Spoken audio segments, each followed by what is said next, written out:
We want freedom by any means necessary. We want justice by any means necessary. We want equality by any means necessary. We want it now, or we don't think anybody should have it. So whatever kind of action program can be devised to get us the things that are ours by right, then I'm for that kind of action no matter what the action is. I don't think when a man is being criminally treated that some criminal has the right to tell that man what tactics to use to get the criminal off his back.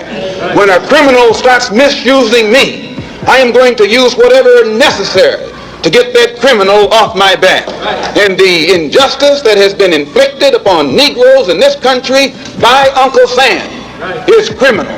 Don't blame a cracker in Georgia for your injustices. The government is responsible for the injustices. The government can bring these injustices to halt. Good people, welcome back to the Diaspora Review. And today, what if I told you that freedom is not given? Freedom is taken. Freedom is just like power. Power has never been handed over to anyone. They decide that I want to be powerful, so they'll go ahead and take power. Listen up here, that justice doesn't come to those who wait, but to those who demand it, by any means necessary. Today we're going to react to one of the most powerful messages ever delivered by the great man himself, Malcolm X. Broke back, and this is where I'm trying to tell you. It's a message that not just historical, it's a terrifyingly present message. His speech hits hard. It exposes how America sells us the dream of equality, democracy, but it gives us the reality of brutality. It breaks down how the same system that once sent dogs and horses on our people now send police officers with impunity. It challenges us to stop waiting stop begging and start claiming what's ours. As I've started by saying, freedom and power has never been given to anyone. They are always taken by any means necessary, right? But here's what really shocked me. Malcolm wasn't just talking about protest or politics. He was talking about self-respect, self-defense, and self-determination, protecting our women, defending our communities, unifying our people. These aren't just ideas, they are survival tools. And as he said, they will not fear us when we are strong enough, but they will fear us when we are a unified community. Guys, sit back, let us unpack this chaos. I'll be back. What you and I have to let the man know is we are peaceful people. We are loving people. We love everybody who loves us. But we don't love anybody who doesn't love us.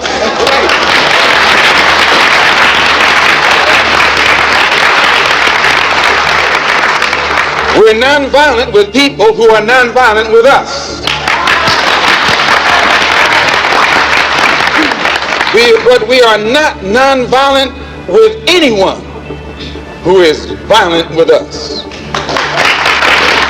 But when someone attacks you, when someone comes at you with a club, when someone comes at you with a rope, when someone comes at you with a gun, despite the fact that you've done nothing, he tells you, suffer peacefully. Pray for those who use you despitefully. Be long-suffering. And how long can you suffer after suffering for 400 years? The most disrespected person in America is the black woman. The most unprotected person in America is the black woman. The most neglected person in America is the black woman. And as Muslims, the Honorable Elijah Muhammad teaches us to respect our women and to protect our women. And the only time a Muslim really gets real violent is when someone goes to molest his woman. We will kill you for our woman. I'm making it plain, yes. We will kill you for our woman. We believe that if the white man will do whatever is necessary to see that his woman gets respect and protection, then you and I will never be recognized as men until we stand up like men and place the same penalty over the head of anyone who puts his filthy hands out to put in the direction of our women. That whenever a people come to the conclusion that the government which they have supported proves itself unwilling or proves itself unable to protect our lives and protect our property because we have the wrong color skin. We are not human beings unless we ourselves band together and do whatever, however, whenever is necessary to see that our lives and our property is protected. And I doubt that any person in here would refuse to do the same thing were he in the same position. I'm speaking as a black man from America, which is a racist society. No matter how much you hear it talk about democracy, it's as racist as South Africa or as racist as Portugal or as racist as any other racialist society on this earth. The only difference between it and South Africa preaches separation and practices separation. America preaches integration and practices segregation. This is the only difference. They don't practice what they preach. Whereas South Africa preaches and practices the same thing. I have more respect for a man who lets me know where he stands, even if he's wrong, than the one who comes up like an angel and is nothing but a devil. And the only way we can bring about a change is to talk the kind of language, speak the language that they understand. The racialist never understands a peaceful language. The racialist never understands the nonviolent language. The racialist, he's spoken his language to us for 400 years. We have been the victim of his brutality. We are the ones who face his dogs that tear the flesh from our limbs, only because we want to enforce the Supreme Court decision. We are the ones who have our skulls crushed, not by the Ku Klux Klan, but by policemen, only because we want to enforce what they call the Supreme Court decision. We are the ones upon whom water hoses are turned with pressure so hard that it rips the clothes from our backs. Not men, but the clothes from the backs of women and children. You've seen it yourself. Only because we want to enforce what they call the law. Well, anytime you live in a society supposedly based upon law, and it doesn't enforce its own law because the color of a man's skin happens to be wrong, then I say those people are justified to resort to any means necessary to bring about justice where the government can't give them justice. Let us remember that we are not brutalized because we're Baptists. We're not brutalized because we're Methodists. We're not brutalized because we're Muslims. We're not brutalized because we're Catholics. We're brutalized because we are black people in America. They put Moses in jail. They put Daniel in jail. Why, you haven't got a man of God in the Bible that wasn't put to jail when they started speaking out against exploitation and oppression. And once the white public is convinced that most of the Negro community is a criminal element, then this automatically paves the way for the police to move into the Negro community, exercising Gestapo tactics, stopping any black man who is on the sidewalk, whether he is guilty or whether he is innocent, whether he is well-dressed or whether he is poorly dressed, whether he is educated or whether he is dumb, whether he's a Christian or whether he's a Muslim. As long as he is black and a member of the Negro community, the white public thinks that the white policeman is justified in going in there and trampling on that man's civil rights and on that man's human rights. Who taught you to hate the texture of your hair? Who taught you to hate the color of your skin to such extent that you bleach to get like the white man? Who taught you to hate the shape of your nose and the shape of your lips? Who taught you to hate yourself from the top of your head to the soles of your feet? Who taught you to hate your own kind? Who taught you to hate the race that you belong to? So much so that you don't want to be around each other. You know, before you come asking Mr. Muhammad, does he teach hate, you should ask yourself who taught you to hate being what God gave you. And I, for one, as a Muslim, believe that the white man is intelligent enough. If he were made to realize how black people really feel and how fed up we are without that old compromise and sweet talk. Stop sweet talking. Tell him how you feel. Tell him what kind of hell you've been catching, and let him know that if he's not ready to clean his house up, if he's not ready to clean his house up, he shouldn't have a house. It should catch on fire and burn down.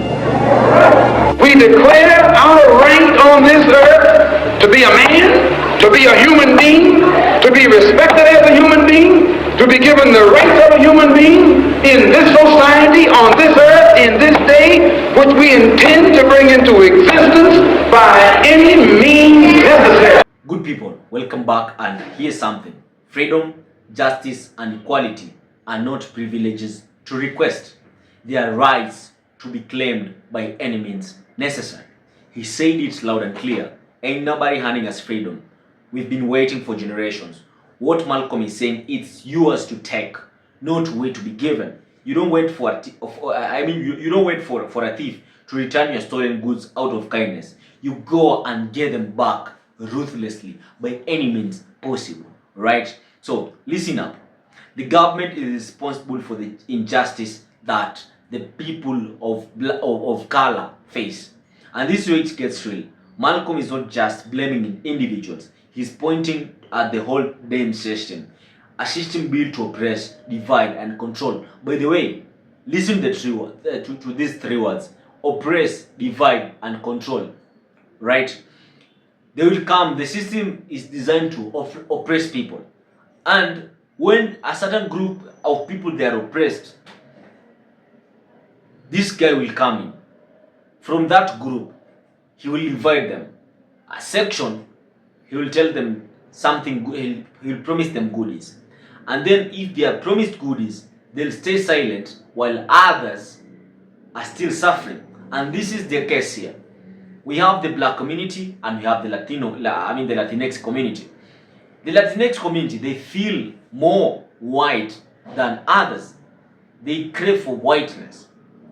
And then at the point that Latinx community and the black community are supposed to come together and collaborate and fight for what is right, for their freedom, they get a few people from the Latinx community who will incite their people not to stand with the black community. And then at the end of the day, the master has a way.